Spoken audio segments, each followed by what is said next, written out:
अपनापन, प्रेम, समझ लेना। और प्रभु जी माता पिता घर में है, सास ससुर है तुम्हारे घर में, सेवा करती हो नहीं करती? क्यों नहीं करती हो? सासू जी सेवा कराने के लायक नहीं है क्या, या फिर सेवा करना नहीं चाहती? अरे ये सोचिए क्या तुम पर अधीन नहीं आएगा वो समय आएगा नहीं आएगा? फिर गुस्से मत कहना कि हमारी माँ सुन रही है। हाँ प्रभु टिटफोट है, ये तो जमाना है, जैसे को कैसा जैसा करोगे वैसा करना पड़ेगा। बोली बोली भगवान की। हेलो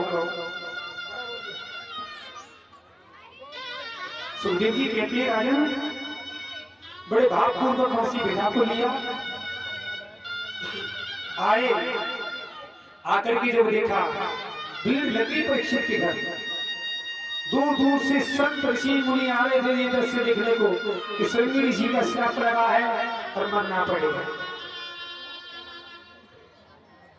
राजा वासिक के माध्यम से तक्षक को भेजा और तक्षक का जब आगमन हुआ, प्रभु सुबह का समय हो गया। नवलते सोच रही कि देखूं तो सही, रात रात कट जाए तो सुबह तक दिन निकल आए ना तो समझ लीजिए कि श्राप झूठा हो जाएगा। तक्षक बाहर करके निकल गया और तक्षक बाहर करके निकला, दिन निकला, सूर्य उदय हुआ। रानी सोच रही कि तक सो रहा है, रात भर का जगा हुआ सूर्य, लेकिन क्या पता था जो विधि कर्म में लिखा विधाता मिटाने वाला कोई नहीं। वक्त पड़े पर गज भर कपड़ा। देखा था राजा हरिश्चंद्र सब कुछ हार गए, बिक गए साथ काशी में जाकर, पुत्र को सरफने जैसा कफन के लिए पैसे नहीं थे। इतनी बड़ी काशी के लोगों में क्या किसी की दया नहीं आई? किसी को दया नहीं आई?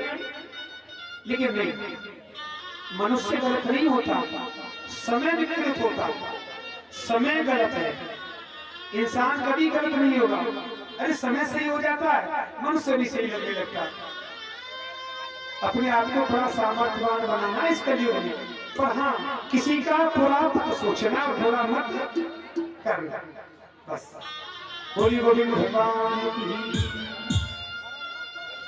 परीक्षित जी को लेकर के जब चले हैं, गुरु धर्मंतर को मालूम था, तक्षक की मुलाकात हुई। तक्षक ने गुरु धर्मंतर की पीठ पर एक वेद के रूप में पार किया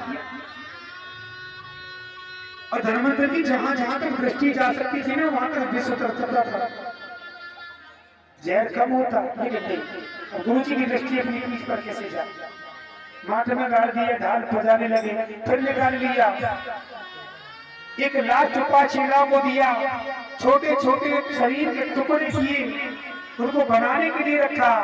तक्षक फिर आ गया, गुरु जी के मांस को फेंक दिया गया एक नदी में, और वही जल एक धोबी वस्त्र धोने का कार्य करती थी, नदी का जल उसने ग्रहण किया, उसको शक्तियों का आभास होने लगा।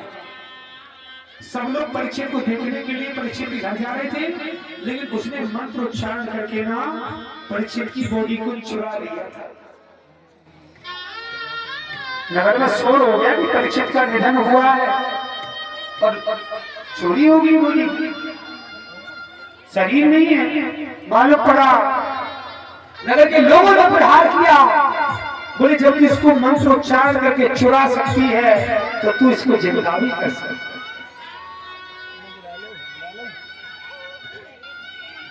परीक्षित जी एक सेकंड के लिए आ जाइएगा। महाराज जी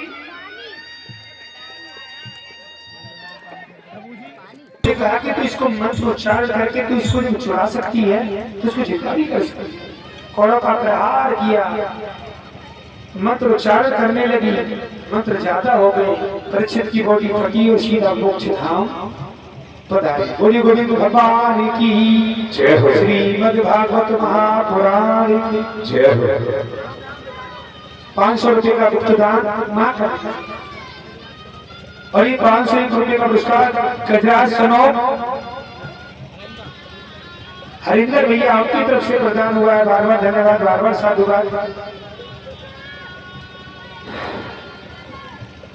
सप्तम दिन कथा हो गई आज चलते चलते।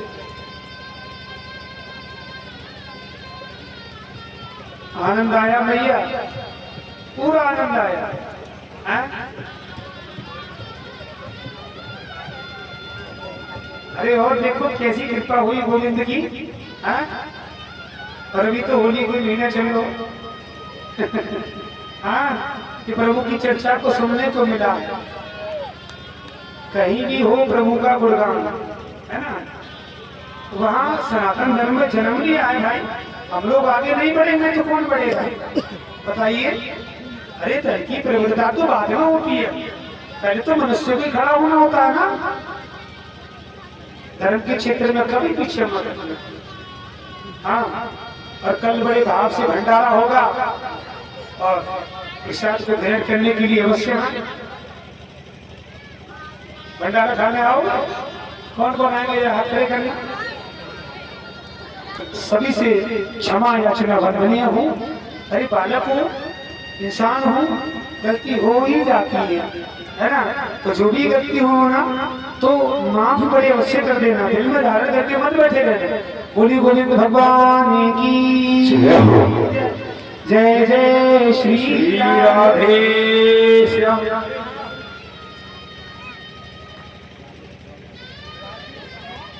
राजेश भैया सनो भव्य कुमार उनकी तरफ से प्रदान हुए ताली बजा के स्वागत कीजिएगा। बोली गोविंद भगवान की जय हो। पर्ची जी खड़े हो जाओ, खड़े जाओ, खड़े हो। एक पुष्प दे दो, दे दो।